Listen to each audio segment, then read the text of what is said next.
안녕하세요. 오늘은 이제 식물이나 제라늄 이런 것을 어떻게 잘 키우냐 거기에 대해서 간단하게 한번 설명을 하려고 합니다. 대부분 사람들이 아이고 우리 집에 오면 식물이 잘 죽어요, 아니면은 나는 똥순이요, 그런 말을 많이 듣습니다. 자, 그러면은 내가 식물을 잘 키우려면은 세 가지만 맹심하면은 잘 키울 수가 있습니다. 첫째는 이제 식물을 키우려면 환경이 가장 중요합니다. 환경. 예를 들어 우리 집에 빛이 잘 들어오냐, 그늘이냐, 아니면은 햇빛이 잘 들으냐.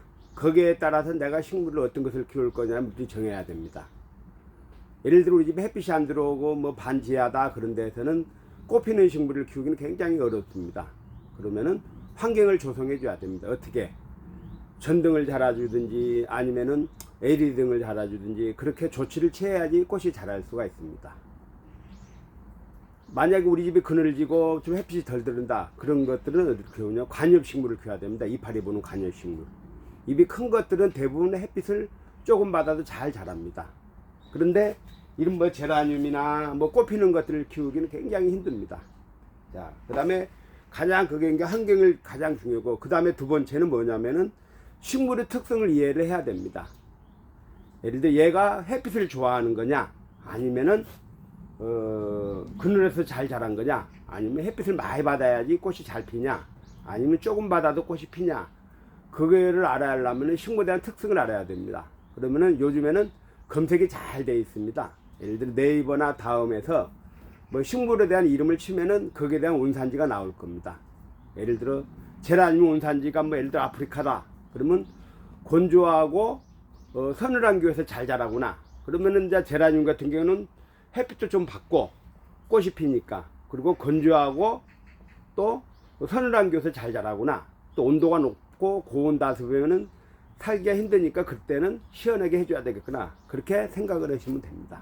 반대로 예를 들어 임파첸스 같은 경우요. 임파첸스 같은 경우는 봉숭아과입니다. 봉숭아. 그럼 예를 들어 이거 원예종인데 이런 것들 대부분 온도가 15도에서 25도, 30도에서 잘 자라는 식물입니다. 이것을 만약에 춥게 가려면은 반대로 죽어버릴 수가 있습니다. 그래서 식물의 특성을 이해를 하면은 식물 키우는데 거의 한 80%는 들어간다고 생각하시면 됩니다. 옛날 속담이 뭐냐면 적을 알아야, 적을 알면 뭐 백전백승이라고, 적을 알아야 뭐 그 조치를 취할 수가 있습니다. 그거 똑같이 식물의 특징을 알게 되면은 식물을 키우는데 굉장히 도움이 많이 됩니다. 그 다음에는 관심입니다. 관심. 이렇게 관심이라는 게 뭐냐면 식물에 대한 어떻게 내가 관심을, 애정을 갖냐, 그겁니다. 근데 애정이라는 개념이 어떤 거냐면은 막 매일 물 주고 막 그런 애정이 아니다. 식물의 특징에 따라서 얘가 물이 필요로 할 때 언제 필요로 하나 그걸 알아야 됩니다. 그 말은 뭐냐면 식물이라는 것은 관심이라는 게 뭐냐면 애정을 가지고 하는 겁니다. 애정. 왜? 얘가 물이 말랐나 안 말랐나 그걸 어떻게 판단하냐? 이 거득이 마르는 거 보고 이 흙이 마르는 거 보고 판단을 하는 겁니다. 식물은 흙이 말랐을 때는 항시 표현을 합니다. 어떻게? 입으로도 표현을 하지만은 이 흙으로 표현을 합니다. 흙으로. 흙이 이렇게 말라가지고 거득이 말랐을 때는 아 이게 흙이 말랐구나. 만약에 거득이 젖어 있다 그러면 아 얘는 물이 많으니까 지금 바로 안 줘도 되겠구나. 그걸 가늠할 수가 있습니다. 그리고 이 단계가 뛰어나면 식물이 물이 마르면 입이 처집니다. 왜? 수분 증발이 많이 나가니까 힘이 드니까 입이 축 처지는 겁니다. 그럴 때는 조금 늦은다고 생각하시면 됩니다. 왜? 세포에 있는 물을, 수분을 빨아먹기 때문에 그 입이 좀 말랐던 것은 나중에 뭐 입이 끝에가 노랗게 되는 것들은 대부분 뭐냐면 수분이 빠져나가서 그렇습니다. 그래서 그런 세 가지를 갖다 맹심하고 키우면 됩니다. 그리고 예를 들어 이거 같은 경우는 한 2년 3년 키워서 애정이 굉장히 많습니다. 애정이 많으니까 내가 판매를 하기로 좀 아깝게 생각합니다. 왜? 2년 3년 동안 동과 동락하고 내가 2년 동안 물을 줬기 때문에 이 식물에 대해서 내가 기억을 합니다. 애완동물처럼 내가 여기에 대해서. 그렇기 때문에 팔게 되면 서운한 감도 있고, 그래서 저희가 이제 우리 집 같은 경우는 내가 나이 먹은 것을 잘 안 파는 이유가 뭐냐면 동고동락을 했기 때문에. 자, 이 동고동락을 2년 3년 동고동락했다는 것은 뭐냐면 그만큼 물을 주면서 애정을 가지고 키웠다는 겁니다. 그래서 여러분들이 대부분 이제 애정을 가지고 키우는데 애가 물을 매일 주거나 아까 그걸 모르고 막 물 젖어 있는 상태로 물을 주면 애가 죽어버릴 수가 있습니다. 왜? 식물은 지가 스스로 물을 조절할 수 있는 능력을 가진 식물들이 많이 없습니다. 특히 제라늄이나 이런 것들은 물 조절 능력이 없습니다. 제라늄이나 다육식물 이런 것들은 물을 주면 준 대로 다 먹습니다. 그러다가 나중에 입이 커지거나 그러면서 입이 물러지거나 줄기가 물러지면서 죽습니다.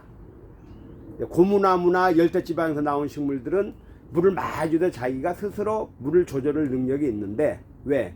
열대지방에는 비가 많이 오고 그렇기 때문에 환경이 그렇게 자라와 가지고 뭐 지가 많이 먹으면은 스스로 안 먹는데, 이 제라늄이나 다육식물이나 아니면 선인장 같은 경우는 물을 없는 데서 살았기 때문에 물을 주면은 계속 먹습니다. 왜? 없을 때를 대비해서 입에다 저장을 해 놓은 겁니다. 줄기나 입에다. 그렇기 때문에 물이 많으면 입이 뭉성해지고 커지는 겁니다. 그래서 그걸 맹심해 가지고 식물을 키우면 됩니다. 그래서 여러분들이 꼭 이게 세 가지를 맹심을 하면 됩니다. 첫째, 환경을 잘 알아야 된다. 이 식물이 잘 자랄 수 있는 환경. 두 번째는 식물의 특징을 이해를 해야 된다.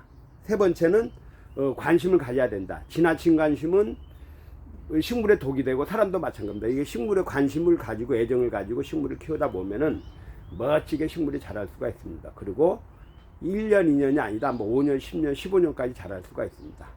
이 제라늄은 보통 올해까지 자라면은 7년에서 10년까지 자랄 수가 있습니다.